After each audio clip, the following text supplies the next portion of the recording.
கர்ணன் ஒரு நாள் கண்ணனிடம் மனக்குமரலை சொன்னான். என்னை போல் பாபம் செய்தவன் இந்த உலகத்தில் இருக்க மாட்டான்.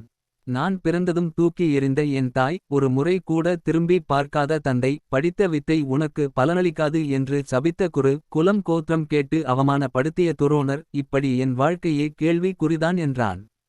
இதை கேட்ட கண்ணன், உன்னை விட நான் தான் துன்பப்பட்டேன் என்றான். நான் பிறப்பதற்கு முன்பே என் இறப்புக்கு நாள் குறித்த தாய் மாமன், உனக்காவது ஆச்சாரியர்கள் இருந்தார்கள். நானோ 14 வருடங்களாக முறைப்படி குருகுல கல்வி கற்கவில்லை. நீயோ தேர் குதிரை யானை என்று பார்த்து வளர்ந்தாய். நான் மாடுகளோடு வளர்ந்தேன். கோகுலத்தில் நடக்கும் எல்லா சம்பவங்களுக்கும் நான் தான் காரணம் என்று பழி சுமத்தி கட்டிப்போட்டு அடிப்பார்கள். நீயாவது உனக்கு பிடித்த பெண்ணை திருமணம் செய்தாய். எனக்கு அந்த பாக்கியம் இல்லை. என்னை கடவுள் என்று தெரிந்தும் நான் விஸ்வரூபம் காட்டியும் யாரும் கும்பிடவில்லை. தூது போன என்னை துரியோதனாதிகள் கட்டி போட்டு கொல்ல பார்த்தார்கள்.